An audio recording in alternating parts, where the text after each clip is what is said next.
The landscape of firearm regulation in the United States is perpetually shifting, a complex mosaic of federal statutes, state codes, and local ordinances that can be difficult for even seasoned legal professionals to navigate without careful study. For the ordinary citizen who chooses to exercise their Second Amendment rights, understanding the specific rules that govern the possession and transport of firearms is not merely a matter of academic interest. It is a fundamental component of responsible citizenship and personal legal safety. Few areas of this legal framework are more critical and more commonly misunderstood than the rules regarding firearms in vehicles. The automobile is an extension of our daily lives, a space where we transition from the privacy of our homes to the public sphere, and the laws that govern what you can do with a firearm inside that space are as varied as the states through which you might drive. A rule that is perfectly lawful in one jurisdiction can become a criminal offense moments later, simply by crossing a state line or even entering a different municipality. This creates a high-stakes environment where a lack of precise knowledge can lead to arrest, prosecution, and the permanent loss of firearm rights. Therefore, staying informed about the current state of the law, especially following significant judicial or legislative developments, is not just recommended. It is an essential duty for anyone who keeps or bears arms. Before we delve into the specifics of the Supreme Court's recent activity and what it means for you, let's consider a fundamental question that every gun owner should be able to answer with certainty. Do you know the exact legal requirements for transporting a firearm in your vehicle, not just in your home state, but in each of the states you plan to drive through on your next road trip? Take a moment to think about that, and feel free to share your thoughts or experiences in the comments below. Understanding the answer is the first step toward ensuring that your right to keep and bear arms does not inadvertently become a legal liability. The title of this discussion, referencing a monumental 9-0 Supreme Court ruling on guns in cars, is designed to capture attention because it points to a subject of immense practical importance. However, it is crucial to begin by establishing a factual baseline. As of my last knowledge update in early 2025, and based on the search results provided which focus on historical context, the Supreme Court has not issued a single, comprehensive 9-0 ruling that establishes a uniform national standard for carrying firearms in vehicles. The search results provided include references to cases from around 2011 and 2012, such as Machiandaro v. U.S., where the court declined to hear an appeal on whether the Second Amendment guarantees a right to carry loaded weapons in public. This historical moment highlights just how long the lower courts and the public have awaited definitive guidance from the highest court in the land on this very issue. For years, there was a significant legal debate, with some judges expressing a reluctance to expand Second Amendment protections beyond the home without explicit direction from the Supreme Court. That era of waiting, however, has been fundamentally altered by more recent landmark decisions, even if they did not specifically address the vehicle context in a single 9-0 vote. The legal earthquake that reshaped the landscape was the Supreme Court's 2022 ruling in New York State Rifle and Pistol Association, Inc. v. Bruin. While Bruin was not a 9-0 decision, its holding has had a profound and direct impact on the very question of carrying firearms in public, and by logical extension, in vehicles. To understand the current state of play, we must first appreciate the constitutional backdrop against which all gun laws are judged. The Second Amendment states, "A well-regulated militia, being necessary to the security of a free state, the right of the people to keep and bear arms, shall not be infringed." For much of American history, the scope of this right was not fully defined by the Supreme Court. That changed in 2008 with District of Columbia v. Heller, which affirmed an individual right to possess a firearm for traditionally lawful purposes, such as self-defense within the home. This was followed in 2010 by McDonald v. City of Chicago, which applied that interpretation to the states through the 14th Amendment. These cases firmly established the core right to keep a gun at home. However, they deliberately left open the question of the right to bear arms outside the home. The Bruin decision in 2022 directly addressed this question. In it, the court struck down New York's may-issue concealed carry licensing scheme, which required an applicant to demonstrate proper cause or a special need for self-defense. In a 6-3 decision, the court held that the Second and 14th Amendments protect an individual's right to carry a handgun for self-defense outside the home. The standard the court articulated was new and stringent. To be constitutional, a firearm regulation must be consistent with the nation's historical tradition of firearm regulation. In other words, the government cannot simply assert a compelling interest in public safety. it must point to a historical analog from the founding era that demonstrates a similar restriction was understood to be permissible. This shift in legal standard is the single most important factor influencing the dozens of cases working their way through the federal courts right now, including those that directly affect the carrying of firearms in vehicles.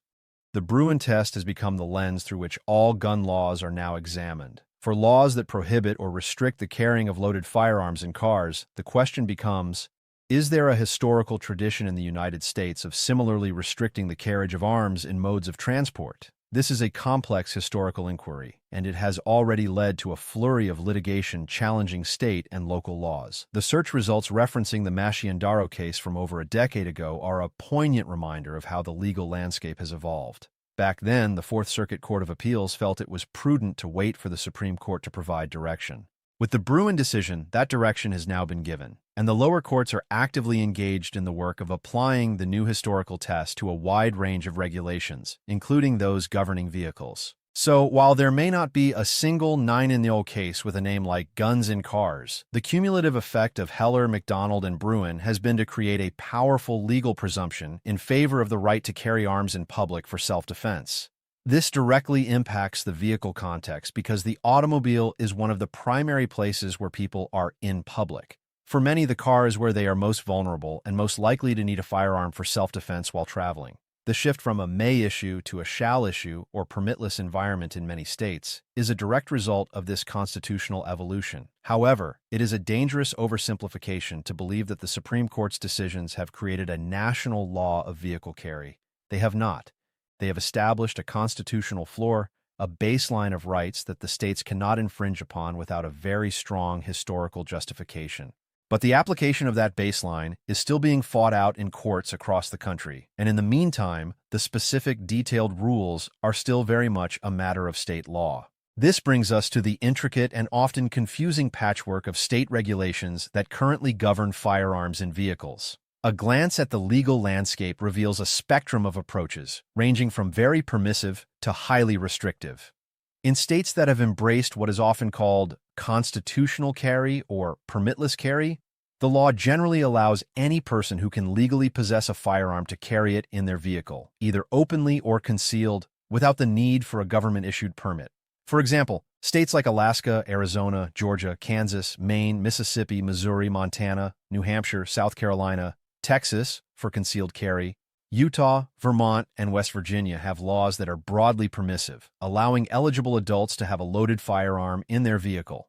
In these jurisdictions, the vehicle is treated much like an extension of the home or person, and the right to carry is not contingent upon a permit. However, even within these permissive states, there can be nuances. Texas, for instance, requires that if the handgun is in plain view, the carrier must be at least 21 and the weapon must be holstered. Some states, like Kentucky, specifically allow firearms to be kept in plain view or in factory-installed compartments like the glove box or center console. Others, like Nevada, make a distinction based on whether the firearm is on the person, allowing loaded handguns under a seat or in the glove box, but not on the driver's body, while loaded long guns are illegal.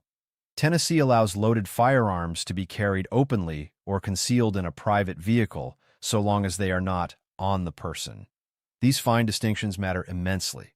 Moving along the spectrum, we find states that require a permit for concealed carry in a vehicle but have shall-issue licensing schemes, meaning that if an applicant meets the statutory criteria, the state must issue the permit.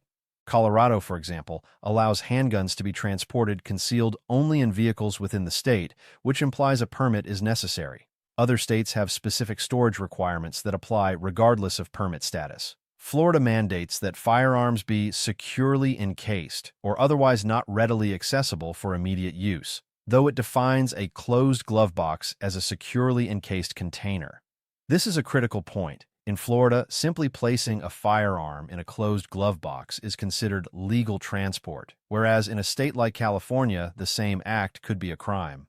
The most restrictive states, often those with large urban populations like California, New York, New Jersey, Maryland, Massachusetts, and Hawaii, have laws that strictly regulate or effectively prohibit the carrying of loaded firearms in vehicles without a specific state-issued permit that is difficult to obtain.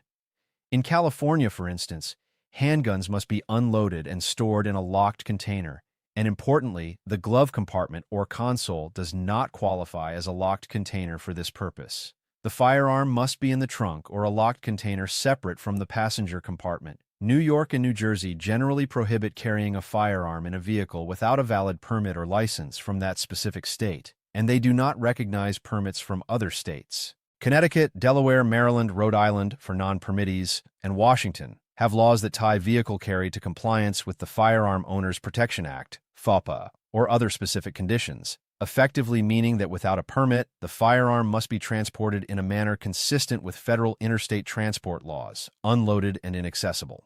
This brings us to a critical piece of federal legislation that every gun owner must understand: the Firearm Owners Protection Act of 1986, specifically 18 U.S.C. 926A.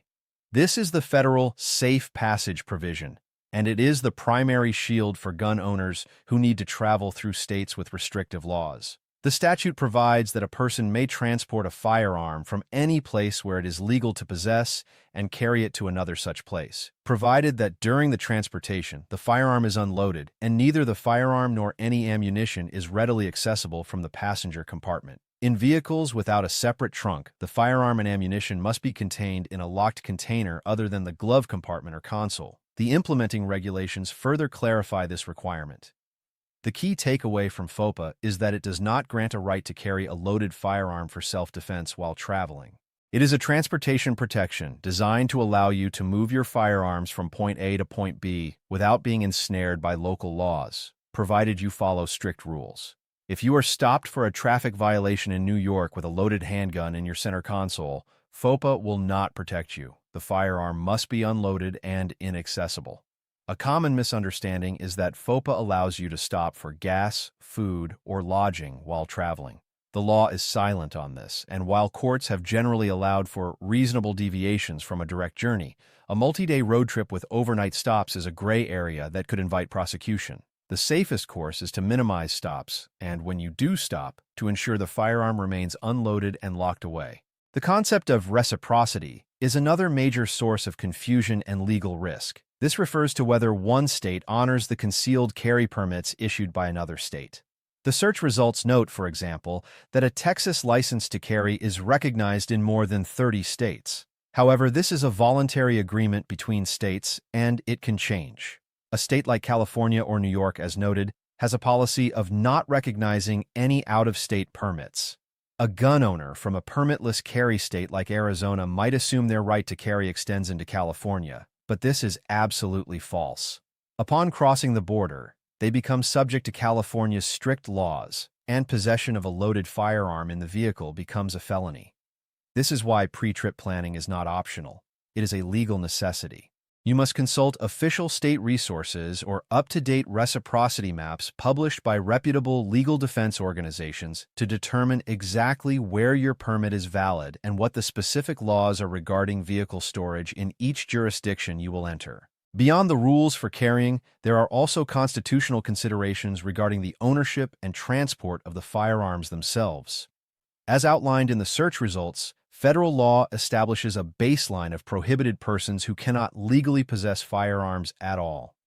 This includes individuals convicted of a felony or any crime punishable by more than 1 year in prison, fugitives from justice, unlawful users of controlled substances, including marijuana, even in states where it is legalized, individuals adjudicated as mentally defective or involuntarily committed to a mental institution, and those convicted of a misdemeanor crime of domestic violence or subject to a qualifying protective order. These are federal disqualifiers, and they apply nationwide. State laws can add additional disqualifiers on top of these, further restricting who can own or possess a firearm. The legal responsibilities of a gun owner extend far beyond simply knowing these rules.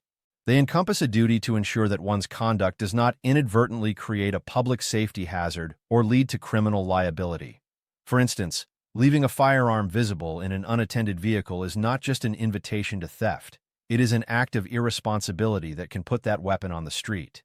Many states are beginning to enact laws that hold gun owners civilly or criminally liable if their firearm is stolen from an unlocked vehicle and subsequently used in a crime. The use of a lockbox or vehicle safe tethered to the seat frame is a best practice that goes beyond mere compliance with the law. It is a fundamental component of ethical gun ownership. Similarly, understanding the concept of straw purchasing, buying a gun for someone who is prohibited from owning one, is crucial, as this is a serious federal felony with severe penalties.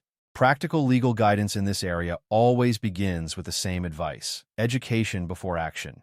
Before you ever place a firearm in your vehicle, you should have a clear, written understanding of your home state's laws. You should know definitively whether you need a permit, whether the firearm can be loaded, where it can be stored, glove box, console, trunk, on your person, and whether it must be concealed or can be in plain view. If you plan to travel, your research must expand exponentially. You need to map your entire route and identify the laws of every state you will pass through. You need to check the reciprocity status of your permit for each of those states. If your permit is not valid in a particular state, you must then determine if that state has any provision for unloaded, inaccessible transport that aligns with FOPA, or if it has a state-specific version of a safe passage law. Ignorance of the law, as the saying goes, is no excuse, and in the realm of firearms law, this cliché carries the weight of potential felony convictions and the permanent loss of civil rights. The real-world implications of failing to adhere to these laws are severe and life-altering. Consider the hypothetical case of a resident of a permitless carry state who drives to visit family in a restrictive state. Unaware of the law, they keep their loaded handgun in the center console for self-defense during the long drive. They are stopped for speeding, and upon running the license plate, the officer may or may not ask about firearms. In a state with a duty to inform law, the driver is legally obligated to immediately tell the officer about the gun. Even without such a duty, if the officer sees the gun or asks and the driver answers truthfully, the result can be an arrest for unlawful possession of a firearm in a motor vehicle. The vehicle may be impounded and subject to search, the firearm will be seized and likely forfeited, and the driver will face criminal charges in an unfamiliar court system potentially far from home. The cost of legal defense, the stress of the proceedings, and the potential for a conviction that strips them of their right to own guns forever is a price that no one should have to pay for a simple mistake born of ignorance. Even if the charges are ultimately reduced or dismissed, the seizure of the firearm through civil asset forfeiture could be permanent, as the government may pursue forfeiture even if criminal charges are dropped, arguing that the weapon was involved in a violation of the law. There are also nuances related to the types of weapons involved. The vast majority of vehicle carry laws and discussions focus on handguns. However, long guns, rifles, and shotguns are subject to different rules in many states. For example, Vermont allows loaded handguns in vehicles but requires long guns to be unloaded. Nevada explicitly makes loaded long guns illegal, even if handguns are permissible under certain conditions. Furthermore, items that might be considered dangerous weapons but are not firearms, such as dirk knives or police batons, can also be subject to vehicle transport restrictions. A fascinating example of the constitutional interplay between the right to keep arms at home and the ability to transport them is found in the Connecticut Supreme Court case State v. DiCiccio. In that case, the defendant was moving his residence from Connecticut to Massachusetts and had various weapons, including a dirk knife and a police baton, in his vehicle when he was involved in an accident.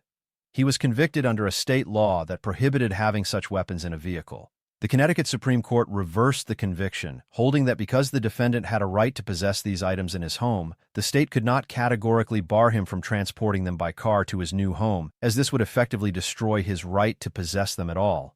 This case illustrates that even non-firearm weapons can be at the center of significant Second Amendment litigation, and it reinforces the principle that the right to keep arms implies some ability to bear or transport them for lawful purposes like changing residences. In analyzing these laws from a professional standpoint, it becomes clear that the legal environment is one of high friction and low margin for error. The Bruin decision has undoubtedly strengthened the hand of gun owners seeking to challenge restrictive laws, but it has not created an automatic right to carry a loaded gun in a vehicle everywhere. It has merely changed the terms of the debate, forcing states to justify their restrictions based on history, not mere policy preference. This means that, in the coming years, we will likely see more laws struck down and more states moving towards permitless or shall-issue regimes. However, this process is gradual and uneven. The current reality is that the law is a dynamic patchwork. For the individual, this demands a proactive and meticulous approach to compliance. It is not enough to rely on what a friend told you or what was legal last year. You must verify the law for yourself, using primary sources or trusted, regularly updated legal guides. Ultimately, the massive change for gun owners is not a single rule handed down from on high, but rather the cumulative effect of a constitutional philosophy that places a strong presumption in favor of the right to bear arms in public.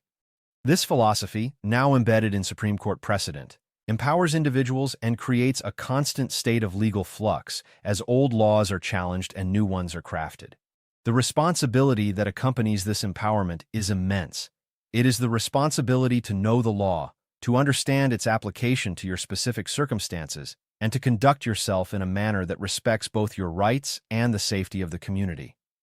The car is a unique legal space, a private sphere that moves through the public domain. Navigating that space lawfully requires a clear head, a commitment to education, and an unwavering dedication to the principles of responsible firearm ownership. The freedom to bear arms is a cornerstone of our constitutional order, and like any freedom, its preservation depends on the informed and virtuous conduct of those who exercise it.